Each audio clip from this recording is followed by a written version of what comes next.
Welcome again entrepreneurs. पिछले कुछ दिनों में डीडी नेशनल पर दिखाया जाने वाला रामायण टीवी पर सबसे लोकप्रिय और सबसे ज्यादा देखा जाने वाला शो बन चुका है। और आखिर ऐसा हो भी क्यों ना। जहां टीवी पर हर चैनल पर सास बहू के झगड़े दिखाए जाते थे, वहीं दूसरी ओर अगर देश की जनता को कुछ रिलीजियस और नॉलेजफुल देखने को मिल जाए तो इससे अच्छा और क्या हो सकता है।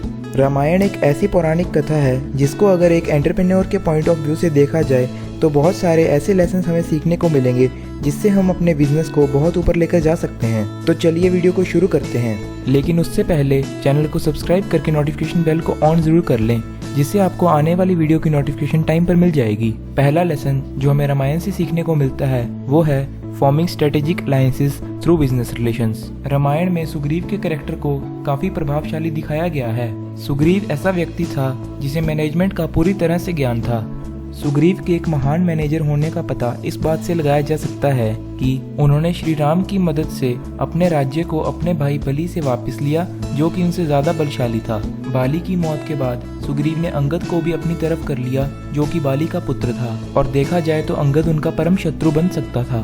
इससे हमें सीखने को मिलता है कि व्यापार फ्रेंडली रिलेशनशिप्स बनाकर ही चलते हैं, और एक इंसान जो बिजनेस को मैनेज कर रहा है उसको अपने क्लाइंट्स और एम्प्लॉयज के साथ अच्छे संबंध रखने चाहिए। दूसरा लेसन जो हमें सीखने को मिलता है वो है कम्युनिकेशन इज द की। एक समय जब बाली एक मायावी राक्षस से युद्ध कर रहे थे, तब वे युद्ध करते करते एक गुफा में जा पहुंचे।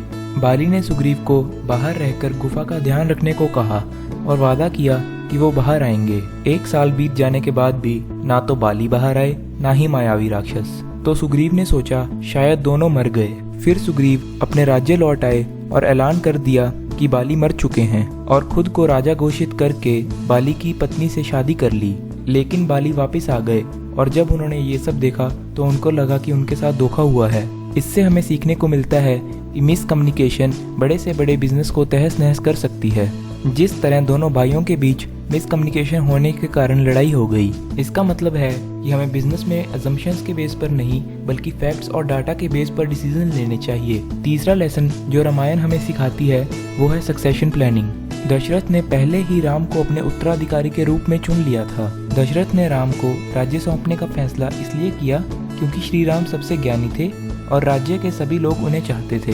सक्सेशन प्लानिंग का एक उदाहरण यह भी है कि जब राम ने अपना उत्तराधिकारी चुनना था तो उन्होंने लव कुश दोनों में राज्य को बराबर बांट दिया। इससे हमें सीखने को मिलता है कि एक एंटरप्रेन्योर के पास अपने बेस्ट परफॉर्मर्स और एम्प्लॉयज के लिए विजनरी प्लान्स तैयार रहते हैं। जो अच्छे लीडर्स होते हैं वो हमेशा प्रभावशाली मैनेजर्स और एम्प्लॉयज के टैलेंट को इम्प्रूव करके उनसे काम के प्रति लॉन्ग टर्म कमिटमेंट का निश्चय करवाते हैं। चौथा लेसन जो हमें रामायण से सीखना चाहिए वो है efficient management with available resources. Shri Ram को रामायण में एक स्किलफुल मैनेजर के रूप में दिखाया गया है, जो कि लिमिटेड रिसोर्सेज से भी पूरा काम लेना जानते थे। जब श्री राम का रावण से युद्ध होने वाला था तब उन्हें समुद्र पार करने के लिए एक ब्रिज को बनाना था। यह ब्रिज केवल 5 दिन में बन गया था, क्योंकि राम ने पहले 3 दिन ध्यान लगाकर यह सोचा कि ब्रिज को कैसे बनाया जाए, और लास्ट के 2 दिन में ब्रिज का कंस्ट्रक्शन हुआ।